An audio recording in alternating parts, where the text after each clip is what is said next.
Welcome back, YouTubers, to my channel of Everyday Life of an Aspie. As you're fully aware, if you're following me right now, I'm doing a new series on the mental awareness channel right now, or playlist shall we say, as this has come to my attention that these topics that I'm addressing to you all needs to be addressed, be it if it was eating disorder, self-harm, depression, suicide and the like, because I feel to me we need to create that awareness and understanding. And to the viewers out there that are thinking about suicide, self-harm or whatever the case may be, as I'm bringing up these topics, basically seek professional help or seek someone that you do trust to actually reach out for help in this time of need of yours. I know it's tough, but you can be better than this kind of circumstance that you're facing, with that leading you to do this choice basically. And all further ado, also I want to put a disclaimer right now that I'm no medical expert. I'm just a young everyday young woman that obviously has been through certain everyday situations that young teens has faced, but luckily I am alive. I'm kicking right now to tell my story of survival, as well as just tips and advice to hopefully give an alignment to others and encouragement to others as well,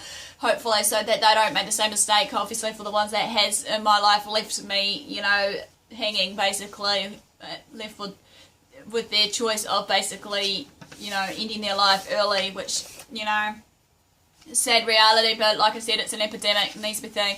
Another epidemic, or another disclaimer I should say, not epidemic, another disclaimer I would like to address to you all right now while I'm carrying on through this series. Basically, as I keep saying, I do not wish to condone anyone to do self-harm in any form of way. I want you guys to be happy, love yourself, and do what you love doing, you know, do what you love what you do, is what I'm living by right now. And this is like a classic example I'm trying to do right now, is what I'm loving to do, is share my story, even though many people may know me right now. I may be too open, but that's fine.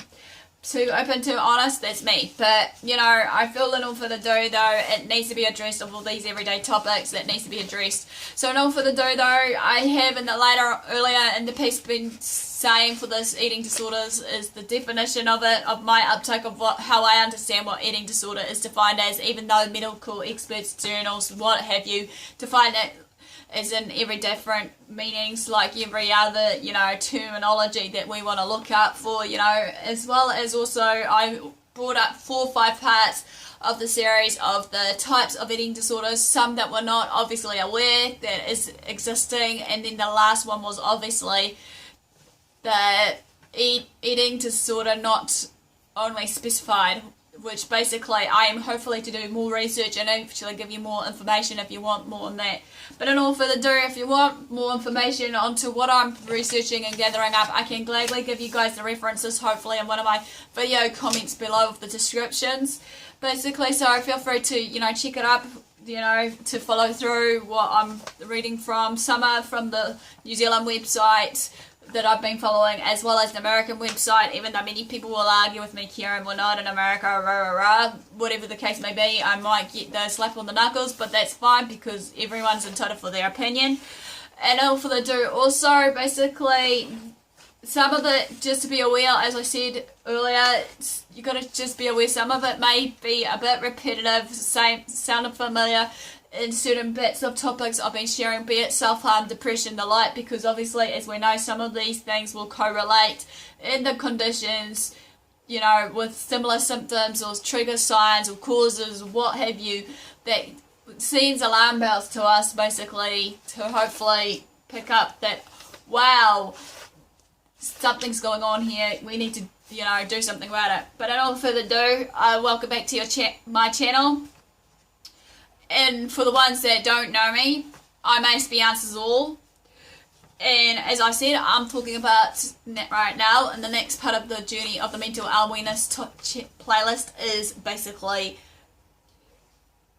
some knowledge and understanding, basically, on the eating disorders that I brought up to light. We need to obviously be aware that we need to know the science, causes and triggers, most importantly.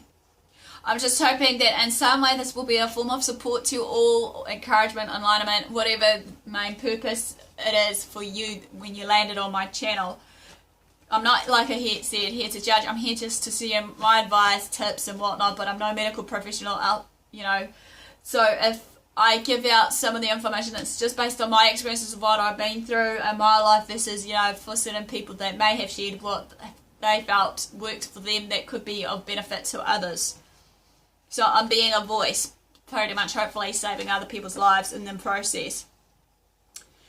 Right, this is basically recognizing the signs, warning signs for these eating disorders of the different types. Basically, as I said, there are various physical, psychological, and behavioral warnings that signals an oncoming onset or presence of the eating disorder.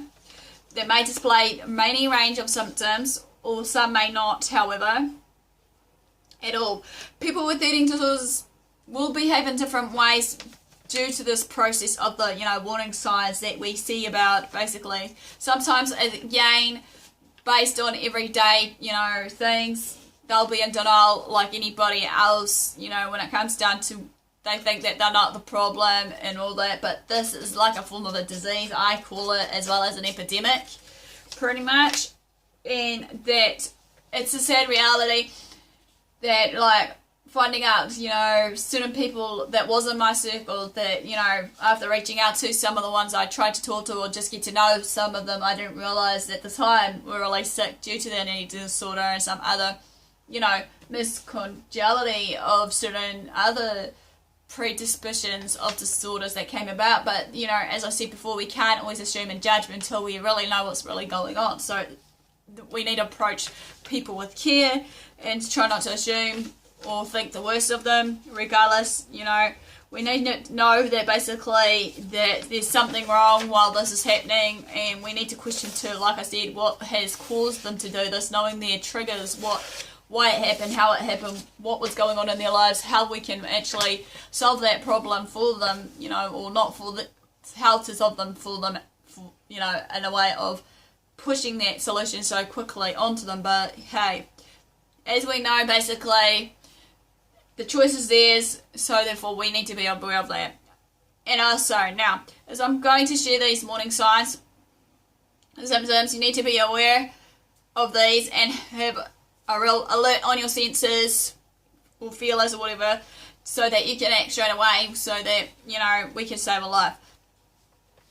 So, as I said before, some of these are classic signs of eating disorders. Some may show out more than others, some may not. It will vary from person to person, each stage of their, development of their eating disorder. So basically, now I'm going to be in mind is, right now I'm talking about is the physical warning signs, which I have briefly touched on some different types of eating disorders, but I'll address it to you again anyway.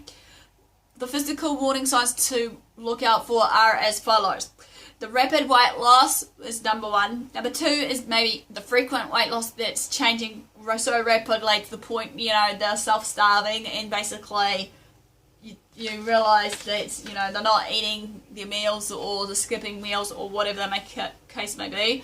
Number three is the loss of disturbance of their menstruation in girls and women especially, as well as also for the reproduction stages is also the libido and the male facility, because obviously eating disorders doesn't always happen on females. Many people make the assumption or think of it as it's a female problem, that we are the ones that take up on the eating disorder front, but now it's becoming a problem in males as well as females, I've realised. Number 4 or 5 is basically there's fainting occurring, dizziness. Number 6, feeling tired, not sleeping well, so sleep apnea, tossing and turning, whatnot. Number 7 is low energy. They become so lethargic, they just haven't got the motivation, buzz or drive to actually keep going throughout the day. Number 9, signs of damage due to the vomiting. So, for example, here maybe the swelling basically around the cheeks and jaws, or also, you might be able to see in their throat cavity or esophagus. You might not be able to see it inside, but outside where the throat is, some bumps and whatnot from the projectile vomiting that they were doing. Sometimes it could be that, or it could be another one on that throat surface is that, their skin, around here is really, really dry, like I said, dry skin everywhere anyway.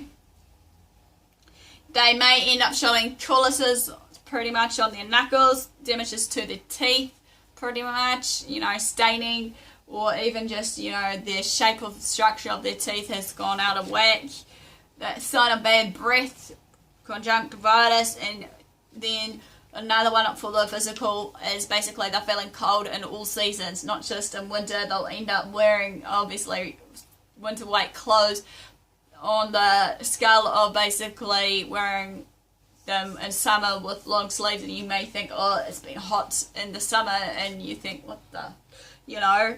But again, we need to be aware. Anyway, now the next part of it is the psychological warning signs, which is the preoccupation with eating, body shapes, and weight. So pretty much they'll be so self-absorbed about what they look like, maybe pre-absorbed of what they're eating, as I said, counting calories, counting up how much they want to eat, basically.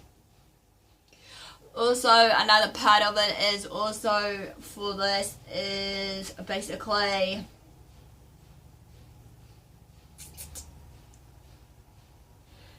not just counting the calories, but just, like I said, maybe some food restriction in their diet, basically of the food group, be it carbohydrates, protein, and the like. Once they come onto the table, they're feeling anxious, irritable around meal times.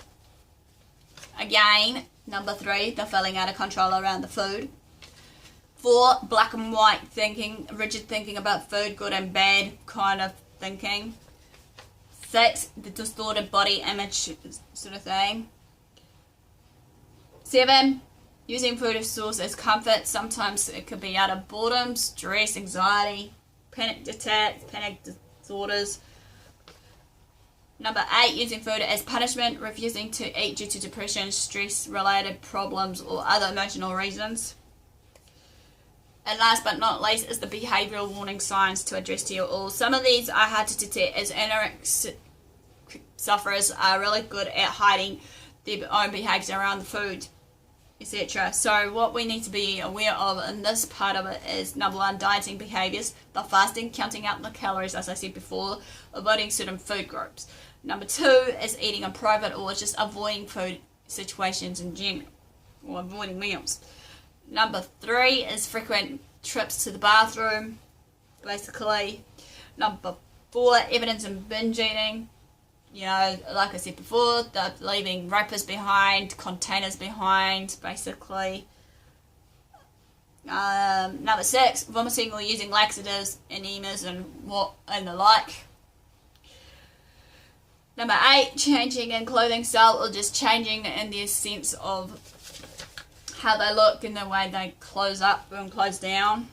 Number 8 is compulsive or excessive exercising.